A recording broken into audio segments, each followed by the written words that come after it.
પતિને લકવો થયો તો કોઈએ અમારી મદદ ન કરી. હું રાત્રે રસ્તા પર ઊભી રહેવા લાગી અને પોતાને વેચવા લાગી. મેં વિચાર્યું આ જ મારું નસીબ છે. ગાડીવાળા આવતા અને હું 6,000 રૂપિયાની ખાતર મારી ઇજ્જતનો સોદો કરી લેતી. પતિ અને બાળકોને જણાવતી હું રાત્રે નોકરી કરું છું. આમ જ ઘણા વર્ષો પસાર થઈ ગયા.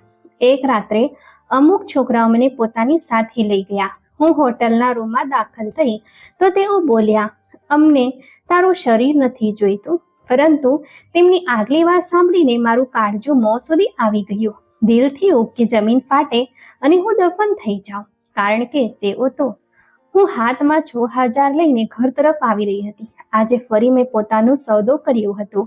હૃદય ઈચ્છતું હતું કે કોઈ પણ રીતે આ દુનિયામાંથી ચાલી જાઉં. પણ પછી વિચાર આવતો કે લકવાગ્રસ્ત બીમાર પતિ ખાટલા પર પડ્યા છે અને દીકરો હોસ્પિટલમાં જિંદગી અને મૃત્યુની લડાઈ લડી રહ્યો છે. દીકરી હજી નાની હતી. ભૂખથી તરફડતી દર વખતે મને પ્રશ્ન કરતી, માં, કંઈ ખાવાનું છે? મારી પાસે આ પ્રશ્નનો કોઈ જવાબ નહોતો. ગરીબીએ ચારે તરફથી રસ્તો બંધ કરી દીધો હતો. મેં ઘણીવાર વિચાર્યું કે મહેનત મજૂરી કરી લઉં, પણ મને કોઈ કામ ન આપતું. પછી પતિની બીમારી અને બાળકોની જવાબદારી.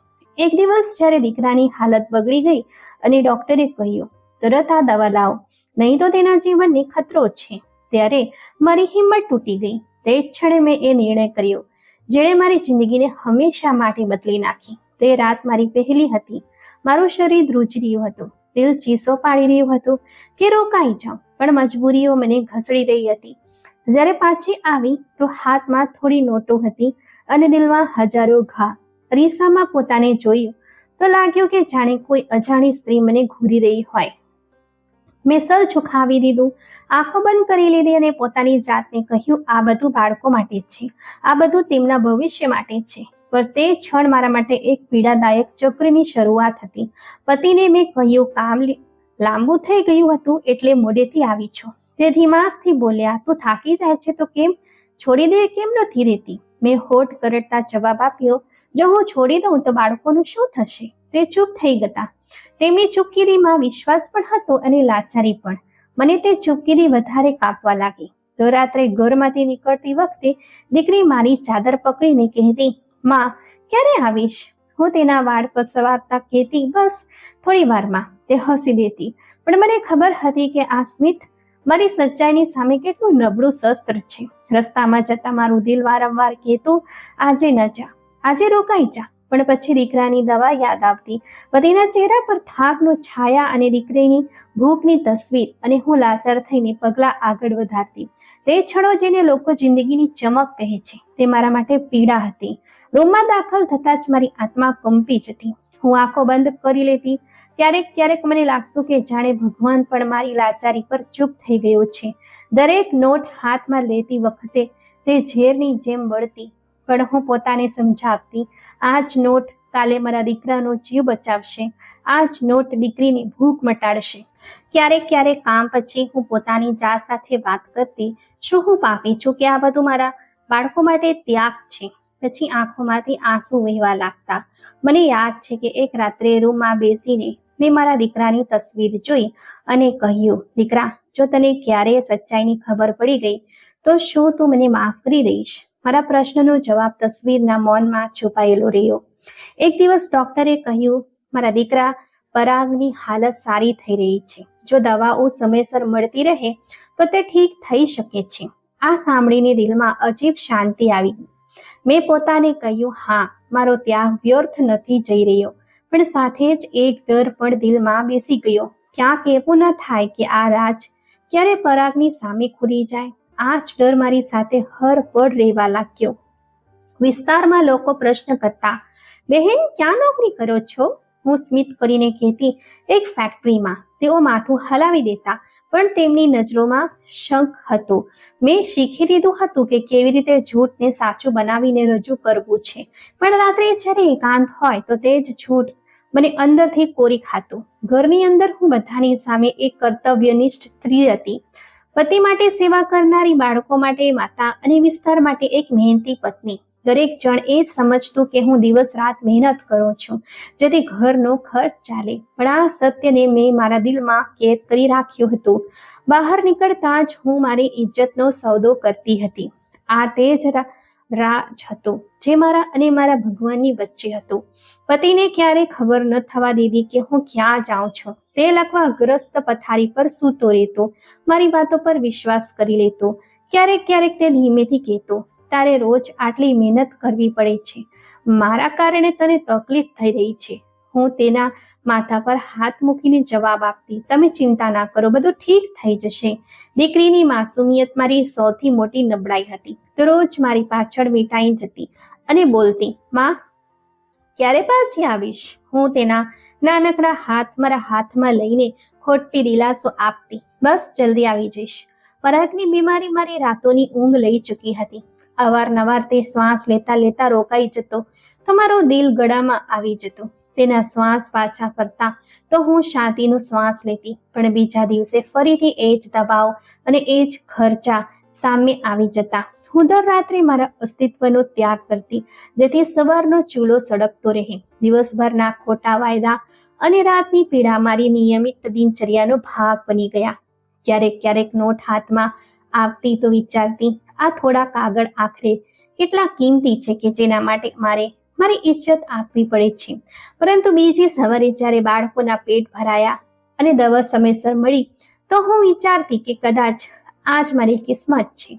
એક દિવસ વિસ્તારની સ્ત્રી મારી પાસે આવી અને બોલી, બેન તમારી કેવી નોકરી છે કે રાત્રે જાઓ છો અને સવારે આવો છો?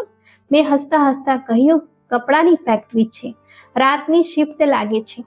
તેણે શંકા ભરેલી નજરથી મને જોયો અને ચૂપ થઈ ગઈ. હું જાણતી હતી કે લોકો વાતો જરૂર કરે છે, પણ કોઈની પાસે હકીકત જાણવાની હિંમત ન હતી. મારા પતિના અમુક સગા સંબંધીઓ ક્યારેક ક્યારેક આવી જતા. એક દિવસ દેવરે આવીને કહ્યું, ભાભી જો નોકરી મુશ્કેલ હોય તો અમને જણાવી દો, અમે કંઈક મદદ કરીશું. મેં કડવાશ છુપાવીને કહ્યું, ના ભાઈ સાહેબ, બધું સંભાળી લઈશ, મને આદત પડી ગઈ છે. દિલ ઈચ્છતું હતું કે ચીસ પાડીને કહું કે તમારા થોડા પૈસાથી શું મારો દીકરો હંમેશા જીવતો રહેશે, પણ જીભ પર તાળું લાગેલું રહ્યું. એક દિવસ મારી દીકરી નેહલ પોતાના ભાઈની પાસે બેઠી હતી અને બોલી, ભાઈ માં ખૂબ મહેનત કરે છે, જ્યારે હું મોટી થઈ જઈશ તો તેમની મદદ કરીશ. મારું હૃદય ભરાઈ આવ્યું, પણ મેં ચહેરા પર સ્મિત રાખ્યું. હું નહોતી ઈચ્છતી કે મારા બાળકો મારો બોજ અનુભવે. એક દિવસ હોસ્પિટલમાં ડોક્ટરે મને કહ્યું, તમારા દીકરાના સારવાર માટે વધુ પૈસા જોઈએ છે. જો સમયસર દવા ન મળી તો ખતરો વધી શકે છે. આ સાંભળીને મારા પગ ધ્રુજી ગયા. મેં પૂછ્યું, કેટલા પૈસા? તેણે કાગળ પર લાંબી યાદી પકડાવી દીધી. મેં મનોમન નિર્ણય કરી લીધો કે ભલે કંઈ પણ થાય, આજ રાત ફરીથી જવું પડશે. ઘરે પાછી આવી તો પતિએ કહ્યું, તારો ચહેરો ઉતરેલો છે, શું થયું? મેં કહ્યું, કંઈ નહીં, બસ ફેક્ટરીમાં કામ વધારે છે. તે ચૂપ રહ્યો. તેની આંખોમાં એવું દુઃખ હતું જાણે તે જાણતો હોય કે હું જૂઠું બોલી રહી છું, પણ તે કંઈક ન બોલ્યો. કદાચ તેણે પોતાની લાચારીની આગળ જીભ બંધ કરી લીધી હતી. સમયની ગતિ નિર્દય હતી. દિવસો એ રીતે પસાર થતા જાણે હાથમાંથી રેતી સરકતી હોય. અઠવાડિયા મહિનાઓમાં અને મહિના વર્ષોમાં બદલાઈ ગયા. પતિની બીમારી વધતી રહી. તે પથારી પર સૂતો, ક્યારેક છતને તાકતો, ક્યારેક આંખો બંધ કરી લેતો. એક દિવસ તેણે નબળા અવાજે કહ્યું, જો હું ન રહું તો બાળકોને સંભાળી લેજે. મારું દિલ હચમચી ગયું. મેં આંસુ રોકીને કહ્યું, એવી વાત ન કરો, તમને કંઈ નહીં થાય. પણ હકીકત આનાથી વિપરીત હતી. થોડા દિવસો પછી તેના શ્વાસ ઉખડી ગયા અને તે હંમેશા માટે આંખો બંધ કરી ગયો.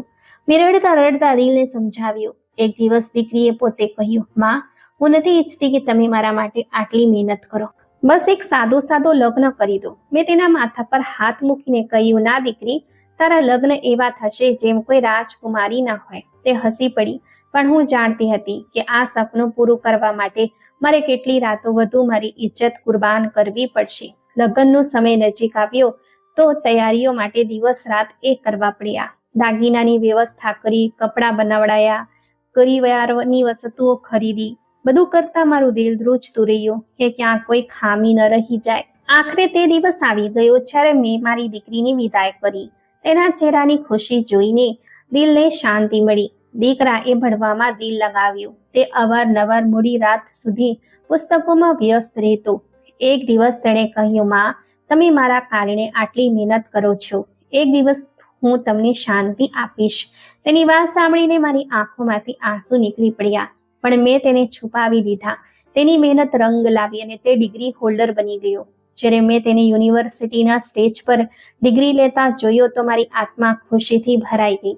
લાગ્યું કે મારો ત્યાગ સફળ થઈ ગયો, પણ એક કાંટો દિલમાં હંમેશા ગૂંજતો રહ્યો. હું વિચારતી કે જો મારા દીકરાને ક્યારે મારી હકીકત ખબર પડી ગઈ તો? આ ખ્યાલથી દિલ ધ્રુજી જતું. મેં ઘણીવાર પોતાને દિલાસો આપ્યો કે તે મને ક્યારે નહીં જાણે, પણ આ દિલાસો કામ ચલાવ હતું. આ ડર મારી દરેક સ્મિતની પાછળ છુપાયેલો રહેતો. એક દિવસ દીકરાએ કહ્યું, માં, હવે તમે આરામ કરો, હું નોકરી શોધીશ અને તમારે કોઈ કામ કરવાની જરૂર નહીં રહે. મેં હસીને કહ્યું, હા બેટા, હવે બસ શાંતિ જોઈએ છે. પણ અંદરથી વિચારતી રહી કે જ્યારે તે કમાવા લાગશે તો શું હું આ બધું છોડી શકીશ? અને જો છોડી પણ દીધું તો અતીતનું સત્ય શું ક્યારે દફન થઈ શકશે? લગ્ન પછી દીકરી ક્યારેક મળવા આવતી. એક દિવસ તે રડતી આવી અને કહ્યું, માં, મારા સાસરિયા દહેજની કમીનો મેળું મારે છે. મેં તેને દિલાસો આપ્યો, દીકરી, સહન કર, સમયની સાથે બધું સારું થઈ જશે. પણ અંદરથી મારું દિલ લોહીના આંસુ રડી રહ્યું હતું. મેં વિચાર્યું કે કદાચ મેં આપેલી વસ્તુઓ પણ ઓછી પડી ગઈ. તે જ વખતે મેં નિર્ણય કર્યો કે દીકરી માટે વધુ કંઈક વ્યવસ્થા કરવી પડશે. પરાગના હાથમાં ડિગ્રી જોઈને મારી આંખોમાં તે ક્ષણ વર્ષો પછી પ્રકાશની જેમ ઉતરી. તેની સફળતાએ મને અંદર સુધી શાંતિ આપી. મેં પોતાની જાત સાથે વાયદો કર્યો કે હવે આ સફર પૂરો કરીશ. મેં દિલમાં કહ્યું, આ રાત મારો છેલ્લો સોદો હશે. હવે હું આ પીડા સાથે જીવી શકીશ નહીં. પરાગ સફળ થઈ ચૂક્યો હતો. દીકરી પોતાના ઘરમાં ખુશ હતી, પરંતુ દિલના કોઈ ખૂણામાં એક ધ્રુજતો ડર છુપાયેલો હતો. જો કિસ્મતે મને બેનકાબ કરી દીધું તો શું થશે? પણ આજ પછી હું માત્ર માં રહીશ. કોઈ મજબૂરી મને ફરી નહીં ખરીદે. આ પહેલા કે હું નીકળું, દીકરો રૂમમાં આવ્યો. તેણે કહ્યું, માં, કાલે એક મોટી કંપનીમાં ઇન્ટરવ્યુ છે, પ્રાર્થના કરજો. મેં તેના માથા પર હાથ મૂક્યો અને કહ્યું, મારી પ્રાર્થના હંમેશા તારી સાથે છે. કાલ પછી તારી જિંદગી બદલાઈ જશે. તેણે હસીને જવાબ આપ્યો, અને તમારી પણ, માં. આ સાંભળતા જ મારા દિલમાંથી જાણે એક બોજ ઉતરી ગયો. મને લાગ્યું ખરેખર આ છેલ્લી રાત છે. ઘરથી નીકળતા પહેલા દીકરીએ ફોન કર્યો. તે હસતી બોલી, માં, સાસરિયા તમારી પ્રશંસા કરે છે કે તમે મને સારી શિક્ષા આપી. મેં જવાબ આપ્યો, બસ ભગવાનનો આભાર છે દીકરી. પણ ફોન બંધ કરતા જ દિલ વિચારવા લાગ્યો કે જો તે જાણી લે કે આ માએ કેવી રીતે બધું કર્યું તો શું તે પણ પ્રશંસા કરશે? રસ્તો પસાર કરતા મેં પોતાને સમજાવી લીધું કે આ સફર બસ અહીં જ પૂરો થશે. મેં પ્રાર્થના કરી, હે ભગવાન, આજ પછી મારે કોઈ બીજો સોદો ન કરવો પડે. આજ પછી મારા પગ કોઈ બીજા રસ્તા પર ન જાય. આ દરમિયાન રસ્તામાં એક જૂની પરિચિત સ્ત્રી મળી. તેણે કહ્યું, બેન, તમે તો બહુ મહેનતી છો. હવે તો દીકરાએ ભણતર પૂરું કરી લીધું, હવે આરામ કરો. મેં તેના ચહેરાને જોયો અને દિલમાં વિચાર્યું, કાશ તે જાણતી કે મારી શાંતિ કઈ કિંમતે ખરીદાઈ છે. મેં બસ હળવેથી કહ્યું, હા બહેન, હવે આરામ કરીશ. તે હસીને આગળ વધી ગઈ. રૂમમાં દાખલ થતા પહેલા દિલ ધ્રુજી રહ્યું હતું. મને લાગી રહ્યું હતું જાણે આ છેલ્લી વાર નહીં, પણ કોઈ નવી પરીક્ષાની શરૂઆત છે. અંદર બેઠેલા લોકો હસી રહ્યા હતા. મેં બનાવટી સ્મિત ચહેરા પર સજાવી લીધી. તે જ ક્ષણે ફોન ભાગ્યો. દીકરાનો સંદેશ હતો, માં, ચિંતા ના કરો, કાલે બધું સારું થશે. મેં તેનો સંદેશ વાંચીને દિલમાં કહ્યું, હા બેટા, કાલ પછી બધું બદલાઈ જશે. આ વિચારીને મેં પોતાને સંભાળી. કામ પૂરું થયા પછી જ્યારે હું રૂમમાંથી નીકળી તો હાથમાં નોટ હતી. તે નોટોને જોતા દિલમાં અજીબ શાંતિ હતી, જાણે આ નોટ મારો છેલ્લો બોજ ઉઠાવી લેશે. ઘરે પાછી આવી તો દિલમાં નિર્ણય હતો કે હવે કોઈ સોદો નહીં થાય. હવે બસ ઇજ્જતની સાથે જિંદગી પસાર કરીશ. આંખોમાંથી આંસુ વહ્યા અને દિલને શાંતિ મળી. દીકરાએ ઇન્ટરવ્યુની તૈયારી વિશે જણાવ્યું. તે ખુશ હતો. તેણે કહ્યું, માં, તમે જોશો, કાલ પછી તમારે કંઈ કરવાની જરૂર નહીં પડે. મેં હસીને કહ્યું, બેટા, મને તારા પર ગર્વ છે. પણ અંદરથી એક કાંટો દિલને ખૂંચતો રહ્યો. જો તેને હકીકત માલુમ થઈ તો? આ પ્રશ્ન મને વારંવાર ઘેરી રહેતો. તે રાત્રે જ્યારે હું ઘરથી નીકળી તો દિલમાં અજીબ શાંતિ હતી. વર્ષો પછી પહેલી વાર એવો અનુભવ થઈ રહ્યો હતો કે હું કોઈ કેદમાંથી આઝાદ થવા જઈ રહી છું. આ વિચાર કે આ છેલ્લી વાર છે મારા પગલાઓને એક અસાધારણ હિંમત આપી રહી હતી. મેં પોતાની જાતને સમજાવી, બસ આજ પછી બધું પૂરું થઈ જશે. દીકરાના આવતીકાલના ઇન્ટરવ્યુનો વિચાર આવતા જ મારું દિલ વધુ શાંત થયું. મેં મારો દુપટ્ટો સંભાળ્યો અને રસ્તા પર પગ મૂક્યો. ગલીઓ સુમસામ હતી, પણ હવાના ઝોખા પણ મને યાદ અપાવી રહ્યા હતા કે મારું નસીબ બદલાવાનું છે. રસ્તામાં મારું દિલ વારંવાર ધબકતું હતું, જાણે કોઈ મોટી હકીકત મારી સામે આવવાની હોય. ક્યારેક એવું લાગતું જાણે કોઈ મારો પીછો કરી રહ્યું હોય, ક્યારેક લાગતું જાણે ગલીની ખામોશી ચીસો પાડી રહી હોય. મેં ઝડપથી ઢગલા ભર્યા. એ દરમિયાન કેટલાક યુવાન છોકરાઓ મારી સામે આવી ગયા. તેમાંથી એક વ્યંગ ભર્યા લેખામાં કહ્યું, ક્યાં જઈ રહી છો બહેન? આજે તો અમે તમને લઈ જઈશું. મેં ગુસ્સાને છુપાવતા કહ્યું, રસ્તો છોડી દો, મારે મોડું થઈ રહ્યું છે. પણ તેઓ હસવા લાગ્યા. બીજાએ આગળ વધીને મારો હાથ પકડ્યો અને કહ્યું, બસ આજની રાત અમારી હશે. મારું દિલ ધ્રુજી ગયું. મેં સખત લેખામાં કહ્યું, આ ઠીક નથી, મને છોડી દો. પણ તેમના ચહેરા પર શરમનો કોઈ ભાવ નહોતો. તેઓ મને બળજબરીથી એક રૂમ તરફ લઈ ગયા. મારા ઢગલા ભારે થઈ ચૂક્યા હતા. દિલે કહ્યું, કંઈક વાંધો નહીં, આ છેલ્લી વાર છે. મેં બનાવટી હાસ્ય ચહેરા પર સજાવી લીધું. રૂમમાં દાખલ થતાં જ મારું શરીર જકડાઈ ગયું. મેં વિચાર્યું હતું કે આ એક સામાન્ય રાત હશે, પણ બીજી ક્ષણે મારો શ્વાસ અટકી ગયા. સામે જે હસવાનો અવાજ ગુંજી રહ્યો હતો તે કોઈ અજાણ્યા વ્યક્તિનો નહીં, પણ મારા પોતાના દીકરાનો હતો. મારો દીકરો, મારું ગૌરવ, મારી જિંદગીની મહેનતનું પરિણામ. તે ત્યાં મિત્રો સાથે બેસીને હસી રહ્યો હતો. મારા કાનમાં તેનું હાસ્ય કટાર બનીને ઉતરી રહ્યું હતું. મેં ધ્રુજતા ડગલા સાથે તેને ધ્યાનથી જોયો. તે બિલકુલ બેફિકરાઈથી પોતાના મિત્રો સાથે મહેફિલમાં વ્યસ્ત હતો. મેં દિલમાં જ કહ્યું, હે ભગવાન, આ સપનું છે કે હકીકત? મારું દિલ થયું કે તરત જ તેની સામે જઈને ચીસ પાડું, પરાગ, હું છું તારી માં. પણ મારા પગ જમીન સાથે જકડાયેલા હતા. એક મિત્રે હસતા હસતા કહ્યું, આજે જો કેવી મજા આવશે. અને મારો દીકરો પણ મોટા અવાજે હસી પડ્યો. મારી આંખો સામે અંધારું છવાઈ ગયું. મેં દિલમાં જ કહ્યું, આ એ ક્ષણ છે જેનાથી હું વર્ષોથી ડરતી રહી છું. મેં હિંમત એકઠી કરતા કહ્યું, બેટા. પણ આવાજ ગળામાં અટવાઈ ગયો. તેણે મારી તરફ જોયું. થોડીક ક્ષણો માટે તેનું હાસ્ય થમી ગયું, પણ પછી તરત જ નજર ફેરવી લીધી. તેનું વર્તન એવું હતું જાણે તે મને ઓળખતો જ ન હોય. હું ધ્રુજી ગઈ. મેં ફરી કહ્યું, દીકરા, આ હું છું. પણ તે પોતાની બેઠક પરથી ઊભો થયો અને પોતાના એક મિત્રને બોલ્યો, ચાલ રૂમમાં જઈએ. તેના પગલાંનો અવાજ મારા દિલ પર વીજળી બનીને પડ્યો. તેણે જાણી જોઈને મને અજાણી બનાવી. તે મારો દીકરો હતો, પણ તે ક્ષણે તેણે મને ઓળખવાની ના પાડી દીધી. રૂમમાં હાજર બાકીના છોકરાઓ મને ઘેરી લીધી. એકે કહ્યું, મેડમ, ડરો કેમ છો? આ તો બસ એક રમત છે. મેં તેને ધક્કો મારીને દૂર કરતા કહ્યું, તમે લોકો નથી જાણતા કે તમે શું કરી રહ્યા છો. પણ તેઓ હસવા લાગ્યા.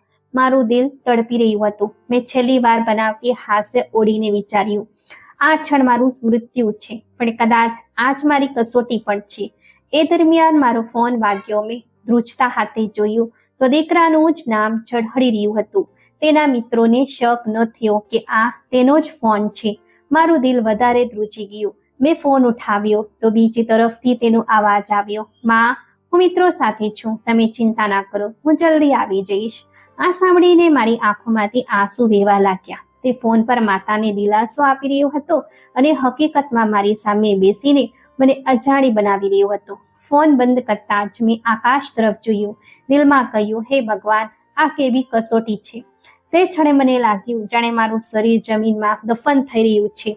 મેં મારા દીકરાને છેલ્લી વાર જોવાની કોશિશ કરી, પણ તેણે દરવાજો બંધ કરીને પોતાના મિત્ર સાથે અંદર પગ મૂક્યો. આ દૃશ્ય મને તોડી નાખી ગયું. મારા શ્વાસ અટકી રહ્યા હતા. જમીન ફરી રહી હતી. હું દિવાલનો ટેકો લઈને ઊભી રહી. દિલ વારંવાર કહી રહ્યો હતો, આ એ ક્ષણ છે જેનાથી હું આખી જિંદગી ડરતી રહી.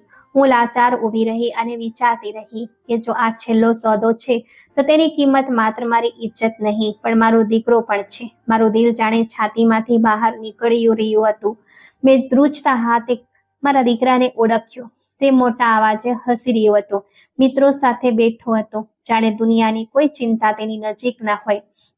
મેં ઈચ્છા કરી કે તે મારી તરફ જુએ, ઓળખે, મને માં કહીને બોલાવે, પણ જેવો તેની નજર મારા પર પડી તેને ચહેરો બદલાઈ ગયો.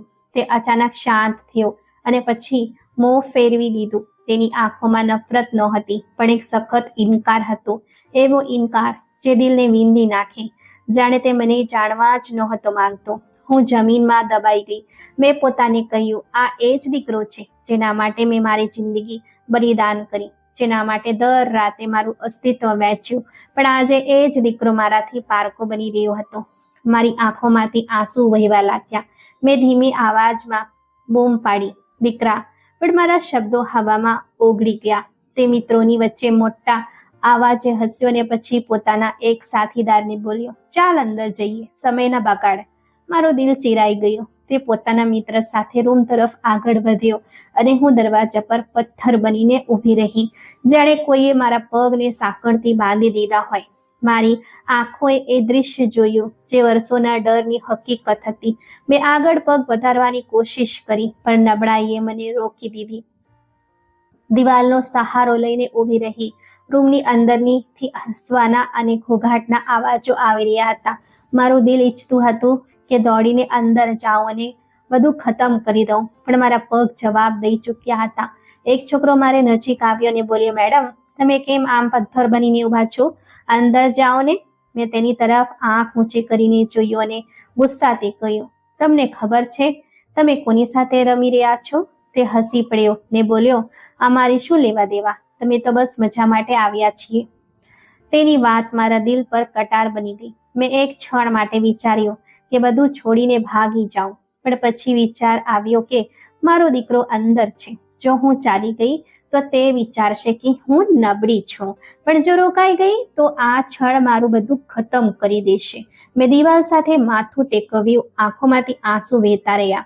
ભૂતકાળની તસવીરો એક એક કરીને સામે આવવા લાગી. એ સમય જ્યારે તે બાળક હતો અને ભૂખથી તડપી રહ્યો હતો. એ સમય જ્યારે તેને પહેલી વાર સ્કૂલે જવાનું શરૂ કર્યું.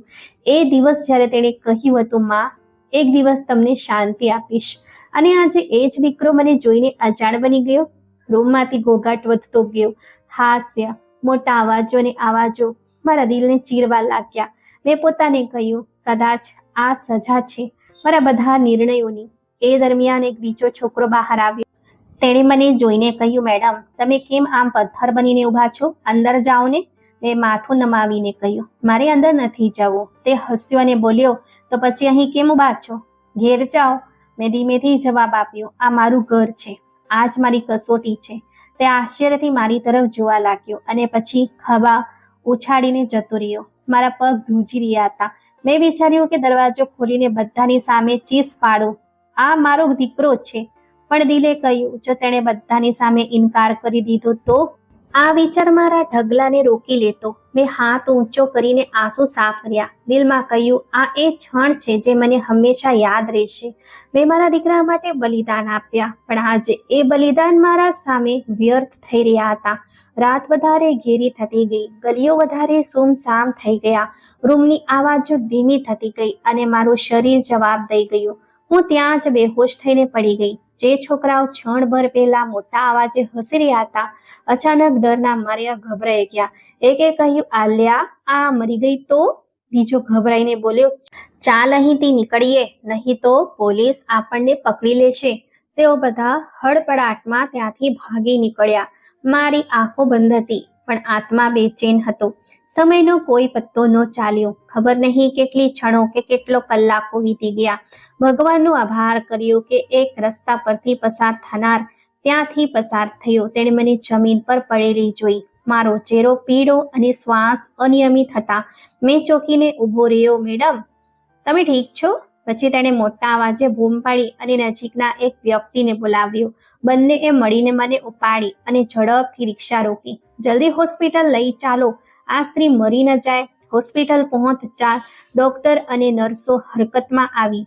મને ઇમરજન્સી વોર્ડમાં લઈ જવામાં આવી. બ્લડ પ્રેશર નીચે ગયું હતું. હૃદયના ધબકારા બેકાબુ હતા. ડોક્ટરે કહ્યું, તરત ડ્રીપ લગાવો, ઓક્સિજન આપો. નર્સો દોડતી રહી. મશીનો વાગતા રહ્યા. હું બેહોશ હતી, પણ દિલ ક્યાંક ને ક્યાંક બધું સાંભળી રહ્યું હતું. ઘણા લોકો પછી મારી આંખ ધીમે ધીમે ખુલી. પ્રકાશ છાણવા લાગ્યો. હોસ્પિટલની છત દેખાઈ. આસપાસનું દૃશ્ય ઉભરવા લાગ્યું. મેં પાસું ફેરવ્યું તો માથા પાસે એક ઝાંખી તસવીર દેખાઈ. જ્યારે નજર સાફ થઈ તો દિલ હચમચી ગયો. તે મારો દીકરો હતો. તે મારી નજીક બેઠો હતો. તેની આંખોમાંથી આંસુ વહી રહ્યા હતા, પણ તેની નજર મારા પર નહોતી. તે જમીનને ઘૂરી રહ્યો હતો. તેની ચૂપકીદી મારા માટે હજારો કટાર હતી. મેં ધ્રુજતા હાથે તેનો હાથ પકડ્યો. હાથ પકડવાની વાર હતી કે મારા હોઠમાંથી ધીમા શબ્દો નીકળ્યા. દીકરા, આ બધું મેં તારા માટે કર્યું. પણ મારો આવાજ ધ્રુજી રહ્યો હતો, જાણે શબ્દો પણ તૂટીને પડી રહ્યા હોય.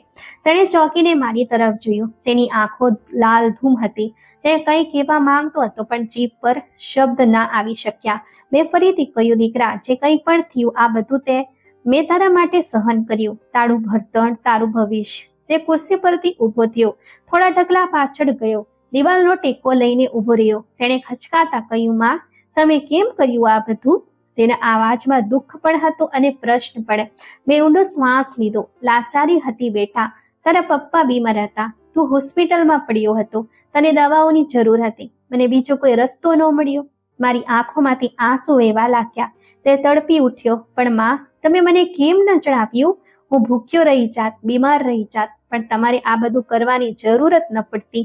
તેના શબ્દો મારા હૃદયને વીંધવા લાગ્યા. મેં ધીમેથી કહ્યું, દીકરા, માં પોતાના બાળકને ભૂખ્યો કે બીમાર નથી જોઈ શકતી. તેના માટે પોતાનો જીવ પણ આપી દે તો ઓછું છે. રૂમમાં ખામોશી છવાઈ ગઈ. મેં દીકરા તરફ હાથ લંબાવ્યો. દીકરા, તું મારી ઇજ્જત છે, મારી આશા છે. મેં બધું તારા માટે કર્યું. તે ધ્રુજતા ડગલા સાથે પાછો મારી નજીક આવ્યો. ખુરશી પર બેસી ગયો, પણ નજર નીચી રાખી. તેના હોઠ ધ્રુજી રહ્યા હતા. તે ધીમેથી બોલ્યો, માં, મેં તમને જોયા. મેં મારી આંખોથી જોયા અને મેં કંઈક ન કહ્યું.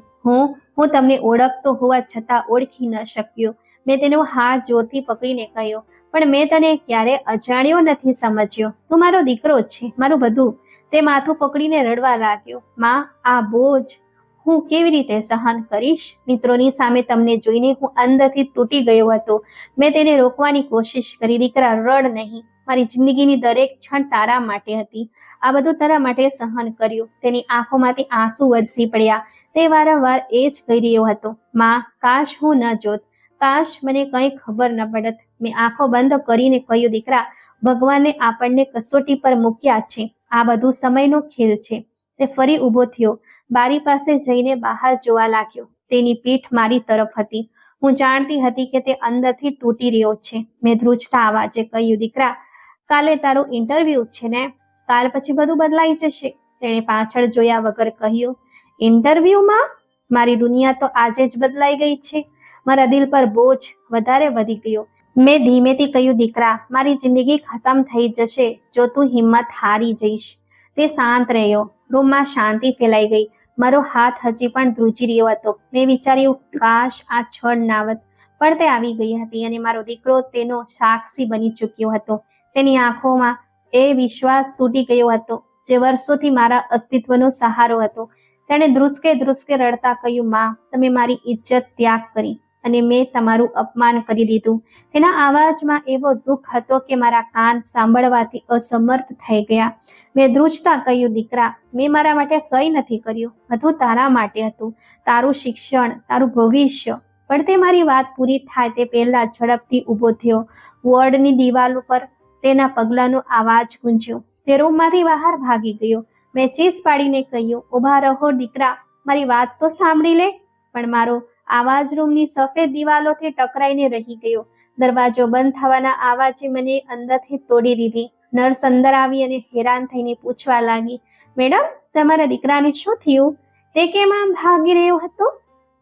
મેં આંસુ લૂછતા જવાબ આપ્યો, તે બસ પરેશાન છે. પણ મારું દિલ ચાહતું હતું કે મામલો માત્ર પરેશાનીનો ન હતો. તે મારી હકીકતનો બોજ ઉઠાવવા સક્ષમ નહોતો રહ્યો.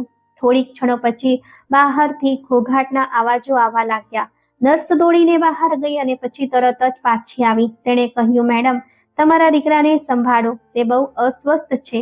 મેં રૂમમાંથી બહાર નીકળવાની કોશિશ કરી, પણ મારા નબળા શરીરે સાથ ના આપ્યો. મેં નર્સને કહ્યું, મારી મદદ કરો, મારે તેની પાસે જવું છે. વ્હીલચેર મંગાવવામાં આવી અને મને કોરિડોર તરફ લઈ જવામાં આવી.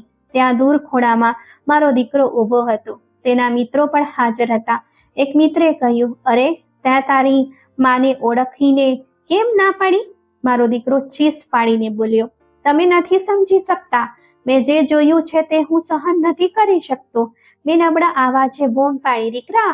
તે ચોંક્યો પણ મારી તરફ જોવાથી દૂર ભાગ્યો. મેં કહ્યું, તારે મારી વાત પૂરી સાંભળવી જોઈતી હતી. જે કંઈ કર્યું તે બધું તારા માટે હતું. તે બોલ્યો, માં, હું જાણું છું કે તમે બલિદાન આપ્યું, પણ તેની કિંમત શું હતી? તમે તમારો જીવ નહીં, તમારી ઇજ્જત વહેંચી, અને હું મારી આંખોથી જોઈને પણ શાંત રહ્યો. મેં કહ્યું, દીકરા, દુનિયાની નજરમાં આ બધું પાપ હશે, પણ માની નજરમાં આ બધું લાચારી હતી. તે માથું ઝાટકીને બોલ્યો, માં, આ લાચારી નહોતી. આ તો એક એવો ઢાક છે જેને હું ક્યારેય સાફ નહીં કરી શકું. તેના મિત્રોએ તેને પકડવાની કોશિશ કરી. એકે કહ્યું, ભાઈ, તું હિંમત રાખ, પણ તેણે તેના હાથ ચટકી દીધા અને ફરીથી ભાગવા લાગ્યો. મેં ચીસ ફાડીને કહ્યું, દીકરા, ઊભો રહે, હું તને બધું સમજાવીશ. તેણે મોટા અવાજે કહ્યું, માં, તમે મને શું સમજાવશો? મેં મારી માને ત્યાં જોઈ જ્યાં કોઈની માનું હોવું જ ન જોઈએ. હવે હું શું વિચારું? હું કેવી રીતે જીવું? મારા દિલને થયું કે જમીન ફાટી જાય અને હું તેમાં સમાઈ જાઉં. પરાગ ચીસ પાડીને બોલ્યો, અને એ જિંદગીનું હું શું કરું જેમાં મારું માથું ઊંચું કરીને ચાલવું શક્ય જ ન હોય? તેના શબ્દોએ મારું અસ્તિત્વ તોડી નાખ્યું. તે ફરીથી વોર્ડની બહાર દોડ્યો. મેં નર્સને કહ્યું, તેને રોકવાની કોશિશ કરો. નર્સે દોડીને દરવાજો બંધ કરવાની કોશિશ કરી, પણ મારો દીકરો પહેલા જ કોરિડોરના છેડે પહોંચી ચૂક્યો હતો. મારી આંખોની સામે બધું ઝાંખું થઈ ગયું. થોડીક ક્ષણો પછી હોસ્પિટલનો કોરિડોર ચીસોથી ભરાઈ ગયો. નર્સો દોડતી એકબીજાને બોલાવવા લાગી. ડોક્ટરોના અવાજો સંભળાયા, જલ્દી તેને લાવો, તેની પાસે સમય નથી. મારું દિલ ધબકવા લાગ્યું, જાણે છાતીમાં ન હોય પણ ગળામાં અટકેલું હોય. મેં નર્સને પકડીને પૂછ્યું, શું થયું? આ ઘોઘાટ કેવો છે? તે મારી આંખોમાં ન જોઈ શકી. બસ ઝડપથી હાથ ઝાટકીને આગળ વધી ગઈ. ઘોઘાટ વધતો ગયો. પગલાંના અવાજો અને લોકોના ચીસ પાડવાના અવાજો મારા દિલને ચીરી રહ્યા હતા. એક ક્ષણ પછી રૂમમાં કોઈએ દાખલ થઈને ખબર આપી. તેના શબ્દો મારા કાનોમાં ઝેર બનીને ઉતર્યા. મેડમ, તમારો દીકરો, તેણે પોતાને ખતમ કરી નાખ્યું છે. જમીન મારા પગ નીચેથી નીકળી ગઈ. દુનિયા ફરવા લાગી. મારા હાથ ધ્રુજવા લાગ્યા. મેં ખુરશીનો સહારો લીધો, પણ અસ્તિત્વ તૂટીને વેરાઈ ગયું. એ દીકરો જેના માટે મેં મારી બધી યુવાની ત્યાગ કરી, એ દીકરો જેના માટે મેં મારી ઇજ્જત વેચી, મારી રાતો સળગાવી દીધી, મારા સપના દફન કરી દીધા, આજે મારી બધે પોતાની જાન હારી બેઠો. મારા હોઠમાંથી બસ એક જ આવાજ નીકળ્યો, નહીં, આ સાચું ન હોઈ શકે. નર્સે મને સંભાળવાની કોશિશ કરી. મેડમ, પોતાને કાબુમાં રાખો, મેં ચીસ પાડીને કહ્યું. મને લઈ ચાલો મારા દીકરા પાસે. વ્હીલચેર લાવવામાં આવી અને મને કોરિડોરના એ ભાગ તરફ લઈ જવામાં આવી જ્યાં લોકો ભેગા હતા. રસ્તામાં બધાના ચહેરા ઉદાસ હતા. કોરિડોરના છેડે એક સફેદ ચાદર પડી હતી. મારું દિલ જાણતું હતું કે આની નીચે કોણ છે. હું ચીસ પાડીને બોલી, હટાવી દો આ ચાદર, હું મારા દીકરાને છેલ્લી વાર જોવા માંગુ છું. એક નર્સે ધીમેથી ચાદર ઉઠાવી અને મેં એ ચહેરો જોયો જે હજી થોડીક ક્ષણો પહેલા જીવતો હતો અને હવે માત્ર શાંત પડ્યો હતો. મેં ધ્રુજતા હાથે તેના માથાને સ્પર્શ કર્યો. દીકરા, મેં બધું તારા માટે કર્યું અને તે મને છોડી દીધી. મારો આવાજ રૂમમાં ગૂંજવા લાગ્યો. મેં પોતાને દોષી ઠેરવી. કદાચ દોષ મારો છે. કદાચ મેં સત છુપાવવામાં બહુ મોડું કરી દીધું. જો ક્યારે તેને પહેલા જણાવી દેત, જો તેને કહી દેત કે આ બધું તારા માટે છે, તો કદાચ તે સહન કરી લેત. કદાચ તે મારો બોજ પોતાના ખભા પર લઈ લેત. પણ હવે બધું ખતમ થઈ ગયું હતું. રાત્રે દીકરીનો પતિ આવ્યો. તેણે કહ્યું, માં, હવે તમે અમારી સાથે ચાલો. આ ઘર, આ યાદો, બધું તમારા માટે ઝેર બની જશે. મેં નજર ઝુકાવીને કહ્યું, દીકરા, હું ક્યાં જઈશ? જ્યાં પણ જઈશ, આ યાદો મારી સાથે હશે. તેણે સાંત્વના આપતા કહ્યું, સમય બધા ઘા ભરી દે છે. મેં કડવો લેકો અપનાવતા કહ્યું, સમય ઘા નથી ભરતો, સમય તો માત્ર ઘાને જૂનો કરે છે. મેં આંખો બંધ કરીને અને દિલમાં કહ્યું, આ બલિદાનનો કેવા હતા જે આખરે મારી માં હોવાની ઓળખને જ છીનવી ગયા. ઘરે પહોંચીને પણ શાંતિ ના આવી. દરેક રૂમમાં દીકરાના પડછાયા નજર આવવા લાગ્યા. વિચારતી રહી કે મારી જિંદગી એક પ્રશ્ન બનીને રહી ગઈ. શું મારા બલિદાનો અર્થહીન હતા કે આ બધું મારા નસીબમાં લખ્યું હતું જે હવે કોઈ ન મળ્યું? બસ એટલું જ છે કે હું ખાલી હાથ અને તૂટેલા દિલ સાથે જીવતી છું. તો મિત્રો આજની વાત તમને કેવી લાગી લાઈક કમેન્ટ કરીને જરૂરથી જણાવજો. જો ચેનલ પર નવા છો તો સબસ્ક્રાઇબ કરજો.